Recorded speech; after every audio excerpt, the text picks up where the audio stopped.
Previous class में we were discussing about formation of ionic lattice और formation of ionic lattice आज मैं आपको करवा रहा हूँ Born-Haber cycle for formation of lithium oxide. So now let me start. We are starting with lithium solid having 2 taking twice and half of O2 gaseous. Now the first step was atomization of metal, and metal is converted into gaseous atom while there is no change in oxygen, and this is atomization, and this is atomization of lithium multiplied by 2. And why we are taking multiply by 2? Because atomization is always for 1 mole. Now, if you have 2 mole of lithium and you want to convert 2 mole of lithium into lithium atom, तो फिर आपको double energy required हो. You should multiply by 2. After that, the process of ionization will occur and lithium will lose 1 electron each. So the total number of electrons which we have here are 2 electrons plus half O2 gaseous. 1 lithium will remove 1 mole of electron, second lithium will remove 2nd mole of electron. So this is known to be first ionization energy, and first ionization energy is multiplied by 2 because ionization energy is for 1 mole and here we are taking 2 moles. So this step is a step representing ionization energy of lithium. Now, in the next part,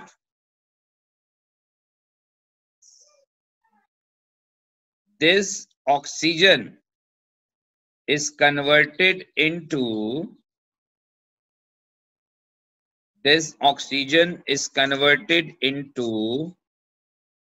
atom. Now this is atomization of non-metal.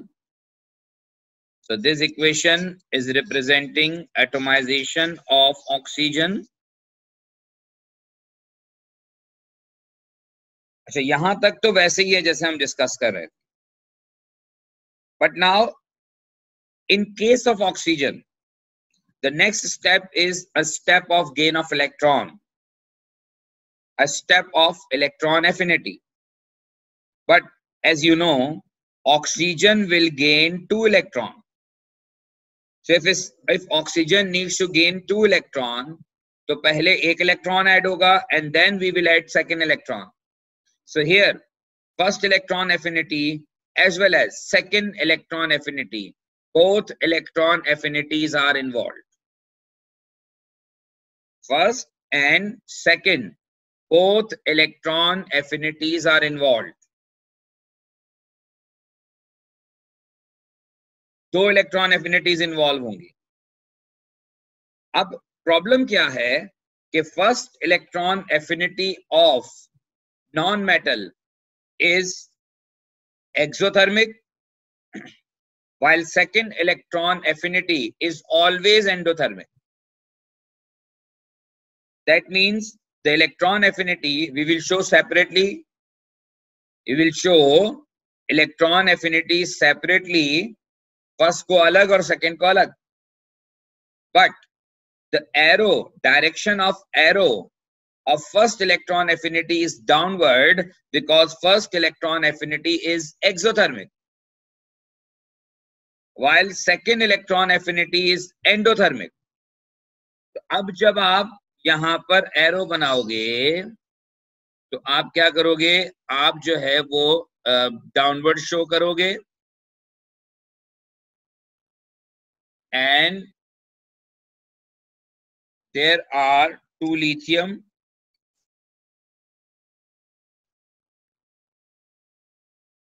आप downward show करोगे, there are 2 lithium ion gaseous plus 1 electron plus O negative gaseous. What does it represent? It represents gain of 1 mole of electron, and when 1 mole of electron is added, then this equation represents first electron affinity, which is exothermic in nature. First electron affinity, which is exothermic in nature. तो हमेशा first electron affinity जो है वो exo होगी, arrow downward होगा. And now we will make another arrow upward, और वो जो अपवर्ड एरो है, ये अपवर्ड एरो जो है ये रिप्रेजेंट करेगा कि process is endothermic, and the second electron is added to oxygen, it turns to O2 negative gaseous. And now this step is known to be second electron affinity. This step is known to be second electron affinity. So first electron affinity is exo and the second electron affinity is endo. एक बात और बता दूं, कभी कभार examiner first second third electron affinity एक साथ बना के शो कर देता है. अब मैं ये पॉइंट जो आपको बता रहा हूं कि sum of first second third electron affinity is always positive. अगर आप सारी इलेक्ट्रॉन एफिनिटी का सम करेंगे ना, फर्स्ट सेकंड थर्ड फोर्थ, तो वो हमेशा पॉजिटिव आएगा, क्योंकि सिर्फ फर्स्ट इलेक्ट्रॉन एफिनिटी एक्सो होती है, बाकी सारी एंडो होती है. तो ओवरऑल इलेक्ट्रॉन एफिनिटीज का जो सम है, अगर more than 1 electron affinities involve हैं, तो सम ऑफ इलेक्ट्रॉन एफिनिटीज जो है वो हमेशा पॉजिटिव हो. मैं आपको वो केस भी डायरेक्ट बताऊंगा अगली एग्जाम्पल में, जिसमें हम फर्स्ट और सेकंड को एक साथ शो करेंगे. लेकिन यहां पर अभी हम अलग अलग शो कर रहे हैं. एग्जामिनर क्वेश्चन दोनों तरह से दे सकता है. ये इलेक्ट्रॉन पहले 1 2 थे, 2 में से 1 गेन हो गया, 1 बच गया, और नेक्स्ट स्टेप में दोनों इलेक्ट्रॉन गेन हो गए. And finally it is converted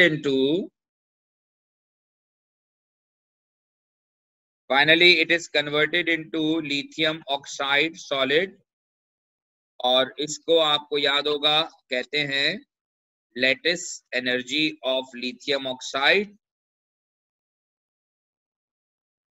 lattice energy की डेफिनेशन थी कि 1 mole of ionic lattice form with its constituent gaseous ions. 1 mole of ionic lattice form with its constituent gaseous ions, इसे हम कहते हैं स्टैंडर्ड लैटिस एनर्जी और enthalpy change of formation of lattice. Yes Mohammad Ammar.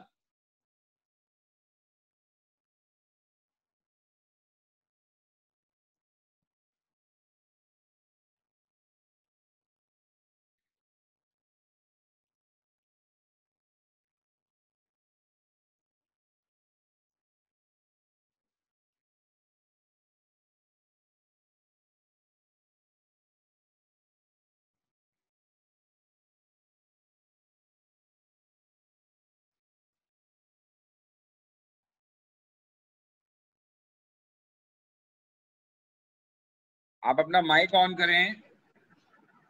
Sir ये second electron affinity endothermic क्यों होती है?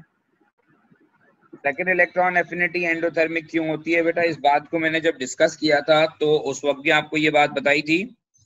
Second electron affinity negative इसलिए होती है कि जो सेकंड इलेक्ट्रॉन जब ऐड होता है तो वहां ऑलरेडी नेगेटिव चार्ज डेवलप्ड होता है, और जब नेगेटिव चार्ज वहां पर डेवलप होता है तो incoming negative charge of electron and already negative charge of electron जो पार्टिकल पे होता है, दोनों एक दूसरे को रिपेल करते हैं, और इस रिपल्जन को अवॉइड करने के लिए, मिनिमाइज करने के लिए वी नीड एनर्जी।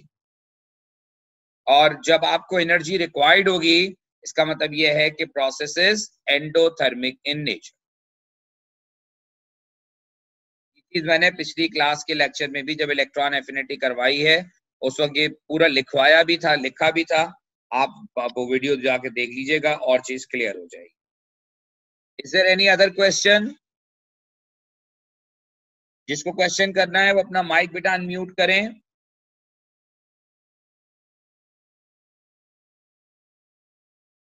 ओके, एक चीज और कुछ स्टूडेंट ने अपने साइकिल में मिस किया था, जो मैंने असाइनमेंट दिया था, वो ये वाला पार्ट कि रिएक्टेंट और प्रोडक्ट के दरमियान जो एनर्जी डिफरेंस है, this is actually standard enthalpy change of formation, and when you make von Haber cycle you have to show this difference.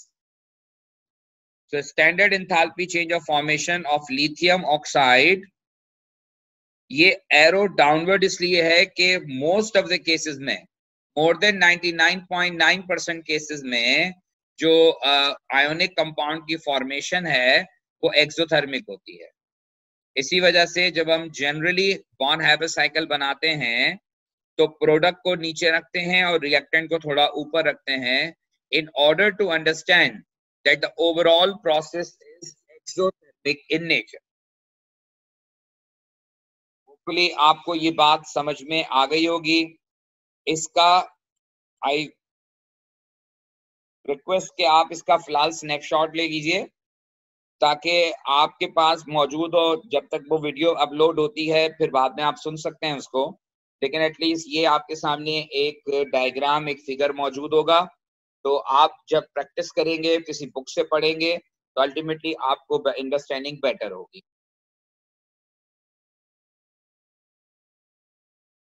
Right जी, shift to next.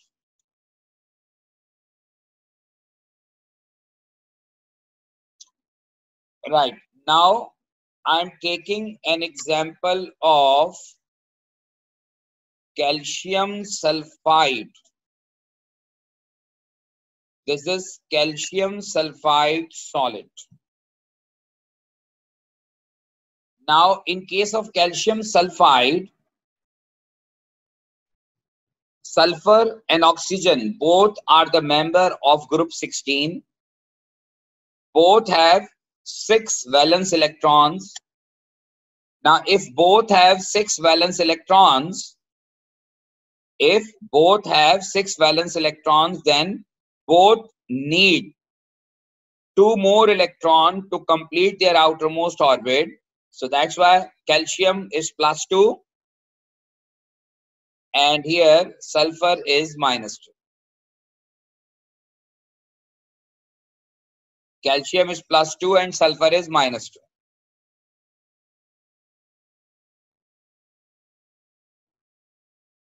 Okay, now first of all I will write an equation just to understand what elements are required for the formation.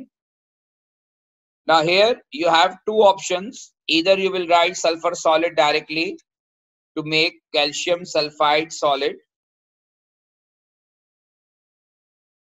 or you may write this equation in this form: sulfur 8 solid 1/8 to form calcium sulfide. ये दोनों equation formation के लिए acceptable है। आपको याद होगा कि sulphur exist as S8 molecule, तो आप S8 के साथ अगर लिखेंगे तो यू विल राइट 1/8 हियर, ताकि ये बैलेंस हो जाए, बिकॉज प्रोडक्ट साइड पर एक ही सल्फर। होपफुली आपको बात क्लियर हो गई होगी।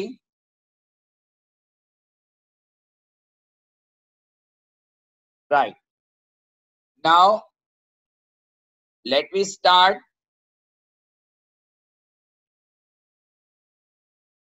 with calcium solid and sulfur solid. Step number 1 is atomization of metal. So calcium solid is converted into calcium gaseous, while sulfur remain as solid. And this equation represents, this change represents atomization of calcium. After atomization, we have to show ionization energies. So calcium will lose 1 electron first. So this is first ionization energy of calcium. Then it will lose 1 more electron. 1 more electron by making 2 positive plus sulfur solid. And this is for second ionization energy. After that, there is another step.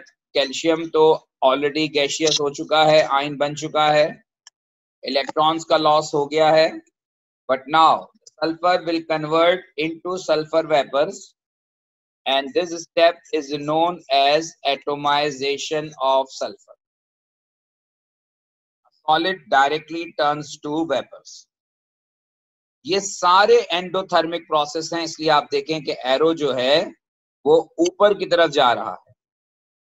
Arrow is moving upward. अब examiner क्या करता है कि sulphur में 2 electron affinities होंगी, first and second, because sulphur belongs to group 16, वो मैं आपको पहले ही बता चुका हूं. तो सल्फर विल गेन 2 इलेक्ट्रॉन, यानी first electron affinity and second electron affinity. लेकिन फर्स्ट इलेक्ट्रॉन एफिनिटी और सेकंड इलेक्ट्रॉन एफिनिटी का जो सम है वो एंडोथर्मिक होता है.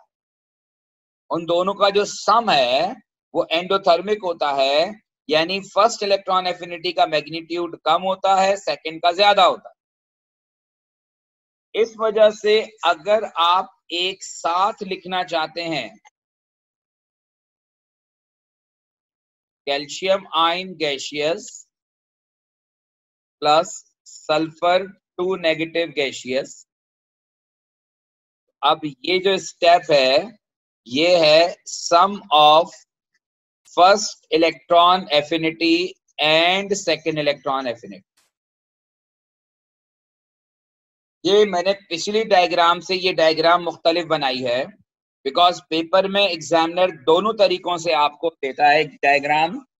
तो जब आपको ये पता होना चाहिए कि अगर आप फर्स्ट इलेक्ट्रॉन एफिनिटी और सेकंड इलेक्ट्रॉन एफिनिटी को अलग अलग शो करते हैं तो फर्स्ट इलेक्ट्रॉन एफिनिटी का एरो डाउनवर्ड होगा बिकॉज इट इज एक्सो, जबकि सेकंड इलेक्ट्रॉन एफिनिटी का जो एरो होगा वो अपवर्ड होगा बिकॉज इट इज एंडो.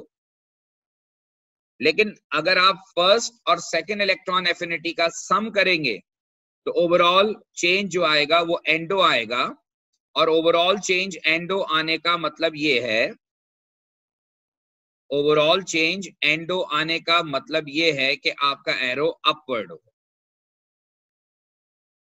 और अब फाइनली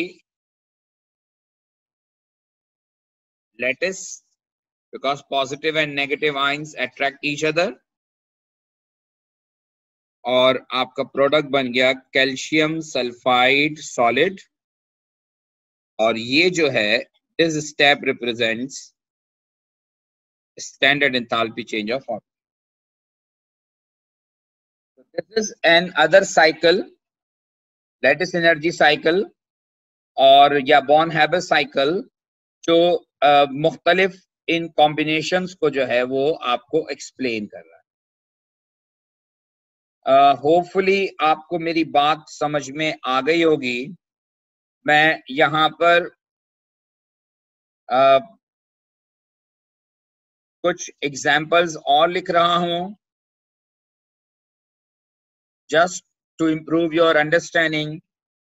आप इसका बॉन्ड हैबिट साइकिल बनाएंगे, Na2S का बनाएंगे। Na2S के अलावा जो है वो आप फॉर्म करेंगे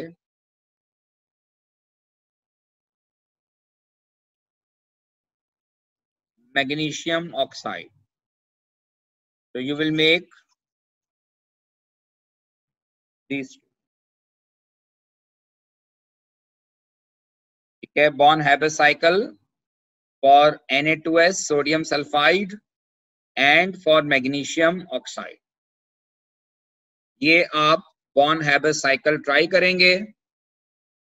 और अब हम जो है वो कुछ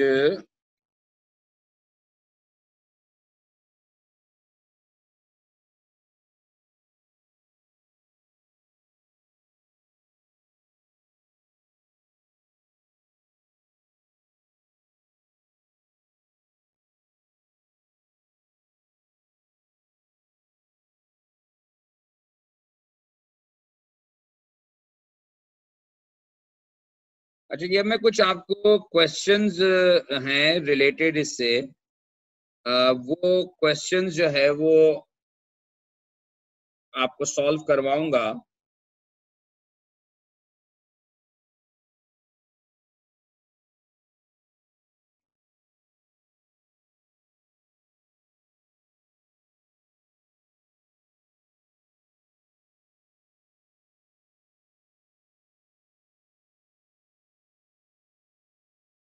अच्छा जी, अगर ये स्क्रीन शेयर हो रही है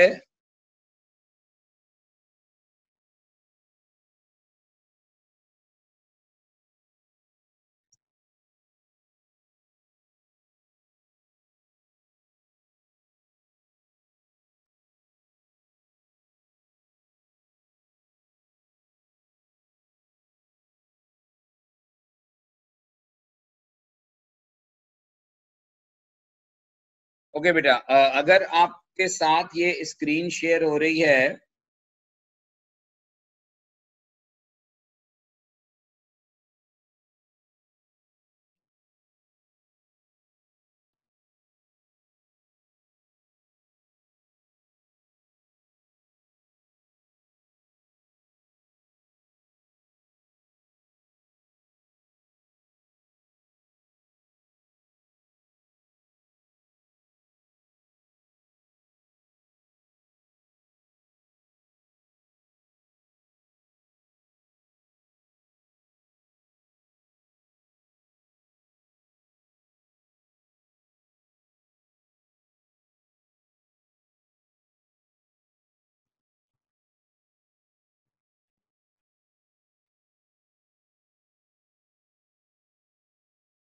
राइट जी। ये क्वेश्चन आपको नजर आ रहा है इस वक्त, ये नवंबर 2 का क्वेश्चन है। और यहाँ पर आप देखिए कि बॉन्ड हैबिट साइकिल बना हुआ है और उसके बाद उसने खैर कैलकुलेट भी करवाया है। पहले इस साइकिल को आप देखिए और मुझे ये बताइए कि जो मिसिंग कंपोनेंट्स हैं वो क्या क्या हैं। जैसे मैंने कहा था कि पेपर में दो तरह के क्वेश्चंस आते हैं, एक तो आपको कंप्लीट साइकिल बनाने के लिए आ जाए, यहाँ साइकिल ऑलरेडी बना हुआ है and there are some part missing from the cycle. तब आप मुझे ये बताएंगे, लाइक अपना अगेन माइक अनम्यूट करें और मुझे बताएं कि what will be A.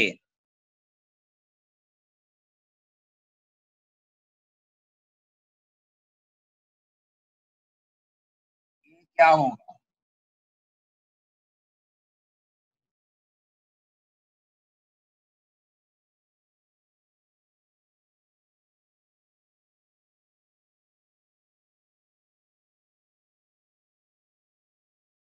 Okay Saad Rashid.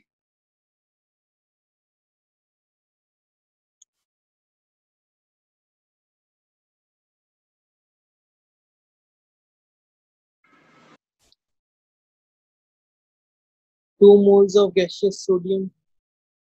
2 mole of gaseous sodium, बिल्कुल ठीक है, because here we have 2 sodium यहां पर हमारे पास 2 सोडियम है,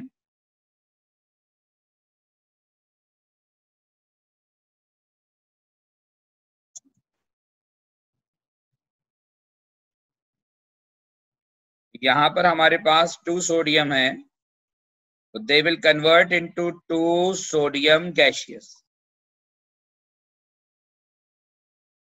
next, sodium gaseous is converted into sodium ion. ये आयनाइजेशन एनर्जी हो गई. अब आप नेक्स्ट देखें कि यहाँ बी लिखा हुआ है और अल्टीमेटली आपको पता है कि this is atomisation of oxygen. So now O2 gaseous will convert into O gaseous. So B will be O gaseous.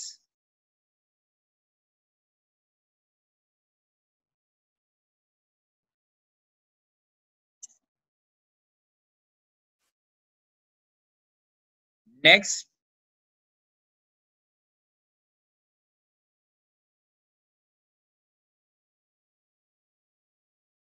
उसने क्या पूछा है स्पीशी. क्वेश्चन ये था कि species A and species B, वो हमने बता दिया. Now identify the enthalpy changes labeled number 1, 2, 3 and 4. अब labeled 1, 2 and 3, 4. labeled 1 में क्या हो रहा है? अगर आप देखें 1 में, तो sodium atom is converted into sodium ion.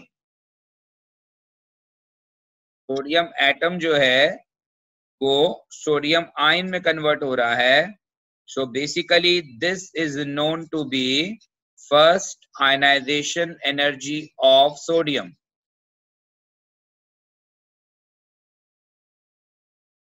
Step number 2 में क्या हो रहा है?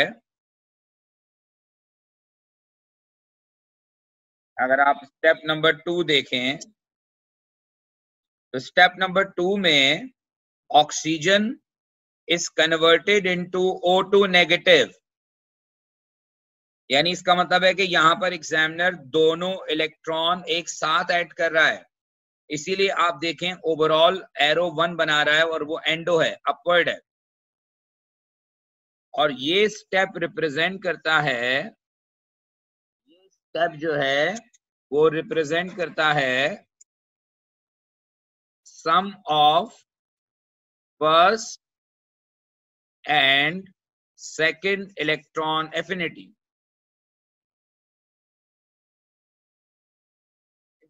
नंबर 3 में क्या हो रहा है?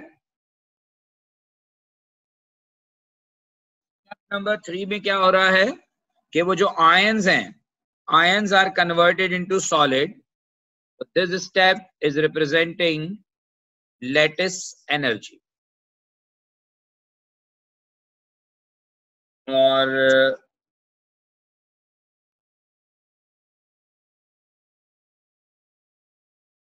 जबान खान,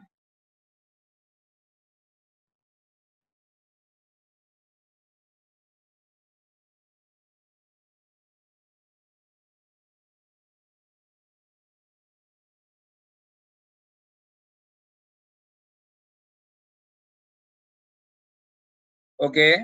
और स्टेप नंबर 4 जो है, this is representing standard enthalpy change of formation. ये वही आइडिया है जो हमने किया था, लेकिन क्वेश्चन का पैटर्न जरा डिफरेंट है. अतर हाशमी, अतर हाशमी,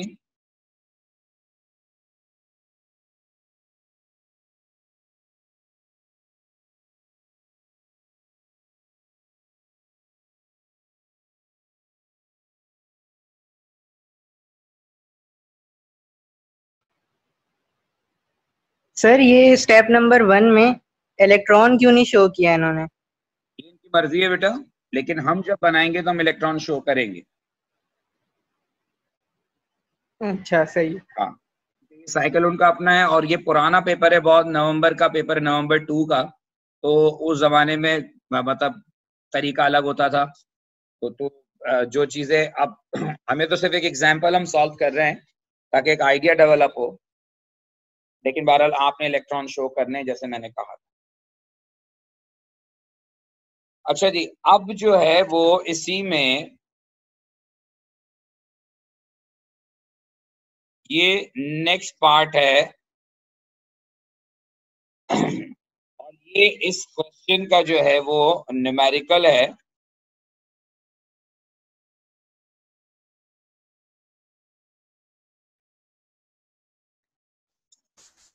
और न्यूमेरिकल क्या कह रहा है आप देखिए। नेक्स्ट हम इसके इस न्यूमेरिकल को ही सॉल्व करेंगे और इस क्वेश्चन में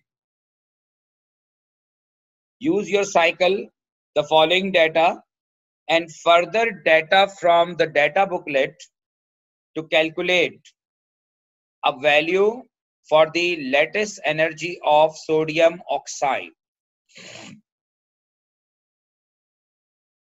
अब आपको अगर याद हो तो मैंने एक बात आपको बताई थी कि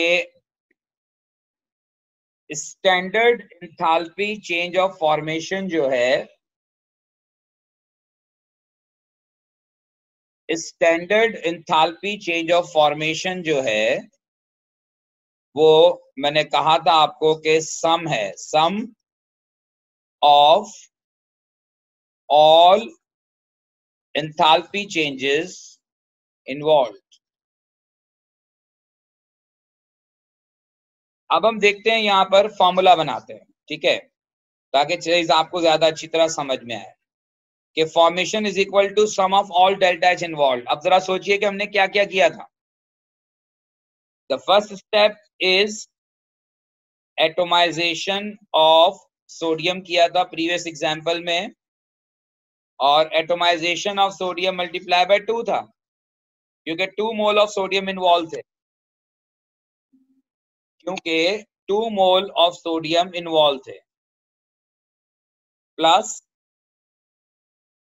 2 इंटू फर्स्ट आयनाइजेशन एनर्जी, क्योंकि आयनाइजेशन एनर्जी जो है वो आपको 2 मोल की करनी है।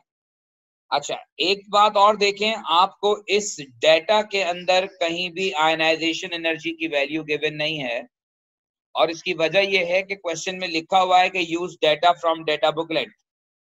तो पेपर में क्वेश्चन में आमतौर पर एग्जामिनर आपको ये नहीं देता आयनाइजेशन एनर्जी की वैल्यूज, वो आपको डेटा बुकलेट से पिक करनी होती हैं। आप सबको पता है कि डेटा बुकलेट में आयनाइजेशन एनर्जी का जो है वो पूरा डेटा मौजूद। तो first ionisation energy of sodium आप डेटा बुकलेट से लेंगे। उसके बाद आयनाइजेशन एनर्जी के बाद नेक्स्ट स्टेप क्या था, एटोमाइजेशन। तो यहां पर होगा एटोमाइजेशन ऑफ ऑक्सीजन, और यहां उसने लिखा हुआ है कि enthalpy change of atomization for oxygen given नहीं है। क्या गिवन है, half of the bond energy for oxygen. इसका मतलब यह है कि अगेन आप डेटा बुकलेट से बॉन्ड एनर्जी पिक करेंगे और बॉन्ड एनर्जी को डिवाइडेड बाय 2 करेंगे तो वो एटोमाइजेशन की वैल्यू होगी। तो ये डेटा भी आपको डेटा बुकलेट से मिलेगा, एटोमाइजेशन ऑफ ऑक्सीजन। उसके बाद नेक्स्ट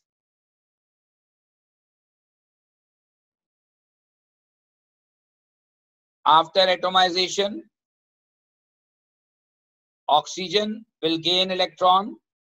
अब यहां फर्स्ट और सेकेंड इलेक्ट्रॉन एफिनिटी की वैल्यू अलग अलग दी हुई है, तो हमें सम करना पड़ेगा, sum of first electron affinity plus second electron affinity. और इसके अलावा जो लास्ट स्टेप था जिसमें लैटिस फॉर्मेशन थी, तो नेक्स्ट इज लैटिस एनर्जी। और सवाल में आपको लैटिस एनर्जी ही फाइंड करने को कहा गया है, एंथैल्पी चेंज ऑफ फॉर्मेशन की वैल्यू गिवन है, यानी -414 ये वैल्यू गिवन है, एटोमाइजेशन ऑफ सोडियम गिवन है, आयनाइजेशन एनर्जी आप डेटा बुकलेट से पिक करेंगे, एटोमाइजेशन ऑफ ऑक्सीजन आप डेटा बुकलेट से निकालेंगे, फर्स्ट और सेकंड इलेक्ट्रॉन एफिनिटीज आपको ऑलरेडी गिवन है, और लेटिस एनर्जी की वैल्यू आप कैलकुलेट कर लें।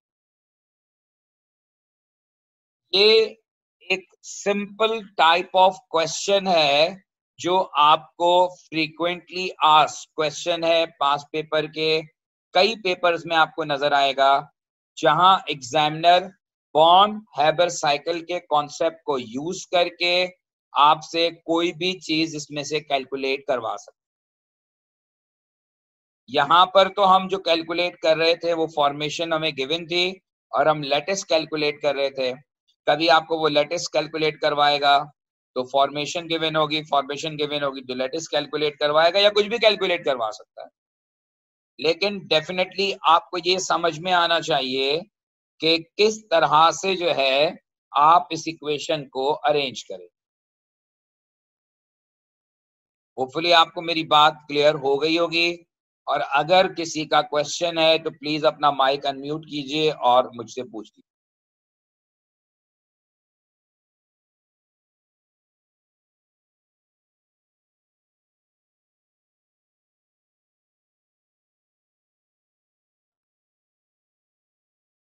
जी बेटा।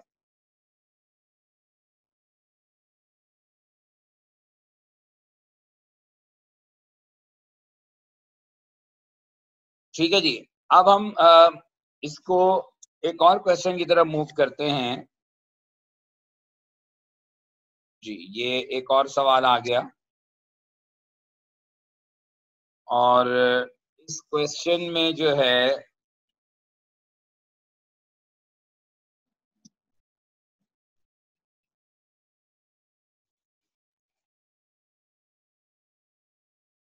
अब जो नेक्स्ट क्वेश्चन है इसको आप देखिए।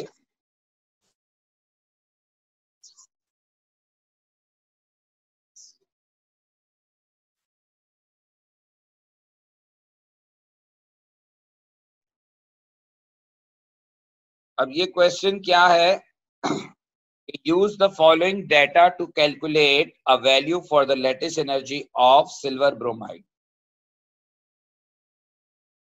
और इससे ऊपर लिखा हुआ है कि write a chemical equation representing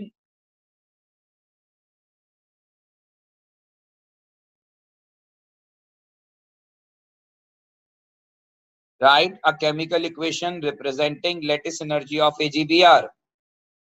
जैसे मैंने आपको पहले भी क्लास में कहा हुआ है कि लेटिस एनर्जी कैलकुलेट करने के लिए सवाल जो है वो आता है। अब लेटिस एनर्जी की इक्वेशन लिखनी है तो इक्वेशन लेटिस एनर्जी के लिए आपको याद होगा कि 1 mole of ionic lattice form with its constituent gaseous ions। Now these are the constituent gaseous ions। ये इक्वेशन रिप्रेजेंट कर रही है लेटिस एनर्जी ऑफ AGBR। ये हम ऑलरेडी डिस्कस कर चुके हैं। Now come to next part कि use the following data to calculate the value for the lattice energy of silver bromide। आपको इस क्वेश्चन में सब कुछ गिवन है। First, ionisation energy of silver, electron affinity of bromine, enthalpy change of atomization of silver, enthalpy change of atomization of bromine and formation। मैं just formula लिखूंगा, और formula क्या है कि formation is always equivalent to sum of all the steps involve. और all the steps में क्या क्या होते हैं, जस्ट टू रिकॉल कि पहला स्टेप एटोमाइजेशन होता है। एटोमाइजेशन यहाँ पे सिल्वर का होगा बिकॉज एटोमाइजेशन ऑफ मेटल होता है पहले। After atomisation first ionisation energy which is already given। next atomisation of non metal bromine जो हमें गिवन है already. After atomisation first electron affinity of bromine, ये भी गिवन है। और फाइनली लेटिस एनर्जी जो हमें कैलकुलेट करने को कहा गया। तो just put the values and you will get your answer.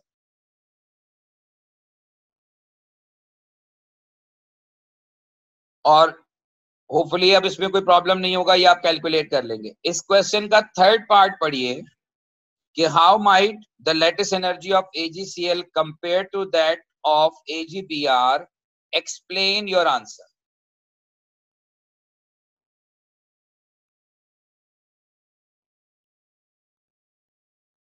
Anyone can answer? Mic को अनम्यूट करें।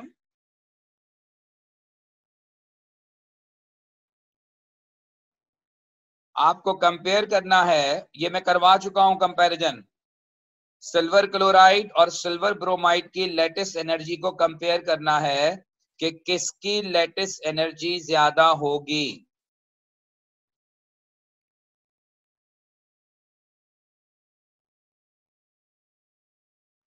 Anyone can answer?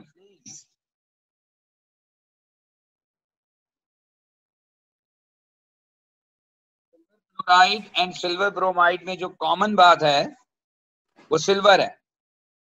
इसका मतलब यह है कि जो भी लेटेस्ट एनर्जी में डिफरेंस आएगा वो आएगा due to chlorine and bromine. Now chloride and bromide belongs to same group of periodic table, और जब ये दोनों same group of periodic table में है तो आपको देखना पड़ेगा कि यहाँ पे साइज, क्लोराइड पीरियोडिक टेबल में ऊपर और ब्रोमाइड नीचे है, तो क्लोराइड जो है स्मॉलर इन साइज है एज कंपेयर टू ब्रोमाइड, और जब क्लोराइड स्मॉलर इन साइज है एज कंपेयर टू ब्रोमाइड तो इसका मतलब ये हुआ कि silver chloride has greater power of attraction as compare to silver bromide. तो मैं यहां पे कह सकता हूं कि lattice energy of silver chloride is greater than lattice energy of silver bromide.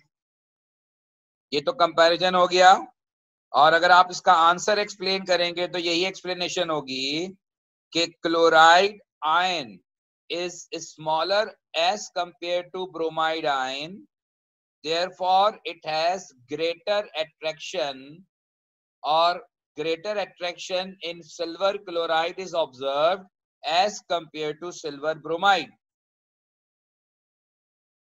ये ऑलरेडी हम प्रीवियस टॉपिक जब मैंने लेटेस्ट एनर्जी का करवाया था उसमें ये बात कर चुका हूं। इट जस्ट अ रिकॉल कि जो पुरानी बात हमने की थी ये क्वेश्चन की फॉर्म में पेपर में मौजूद है। ये 2005 का क्वेश्चन है पेपर 4 का, उसका एक मैंने जो है वो एक्सट्रैक्ट लिया है।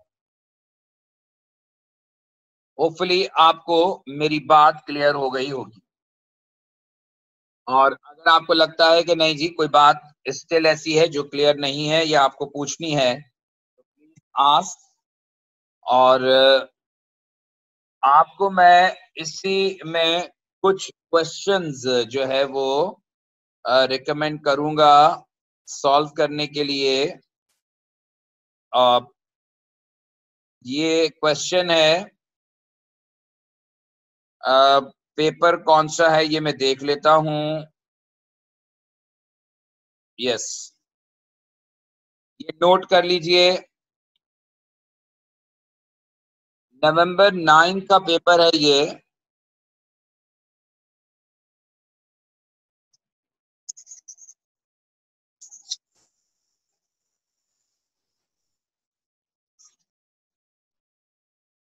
ये क्वेश्चन नंबर नोट कर लीजिए, आप उसका पेपर डाउनलोड कर सकते हैं अगर आपके पास मौजूद नहीं है तो। नवंबर 9 का ये पेपर 4 है, क्वेश्चन नंबर 2, नवंबर 9 पेपर 41 क्वेश्चन नंबर 2 है ये। और ये क्वेश्चन नंबर 2 नवंबर 91 का जो है ये आपको, ये आप नोट कर लें अपने पास। ये क्वेश्चन आपने कंप्लीट सॉल्व करना है, ठीक है। This is as a practice question.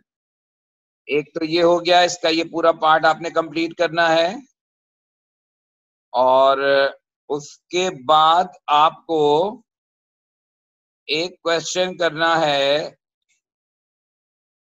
ये क्वेश्चन है जून 11 का, ये जून 11 का क्वेश्चन है।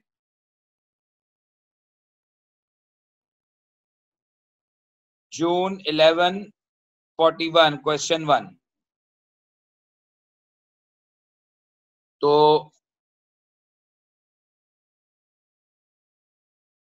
एक मैंने आपको कहा नवंबर 9 41 क्वेश्चन नंबर 2, और दूसरा क्वेश्चन मैंने आपको बताया जून 11 41 क्वेश्चन नंबर 1। ये दोनों क्वेश्चंस जो हैं ये आपका होमवर्क हैं, जो आप मुझे सबमिट नहीं करेंगे सॉल्व करके। नेक्स्ट क्लास में कोई प्रॉब्लम होगा तो इसको हम डिस्कस करेंगे। तो this is all about Born Haber cycle and their numericals, आप सॉल्व करेंगे। मैं आज एक असाइनमेंट डालूंगा आपके ग्रुप पर रिलेटेड टू दिस टॉपिक। उस असाइनमेंट को सॉल्व करके आप मुझे सबमिट करेंगे इस वीकेंड पर, कोई कभी भी कर सकते हैं, यानी कि before the next class.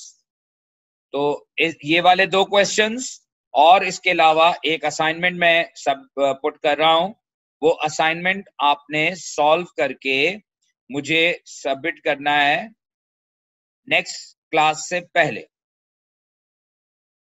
Any question?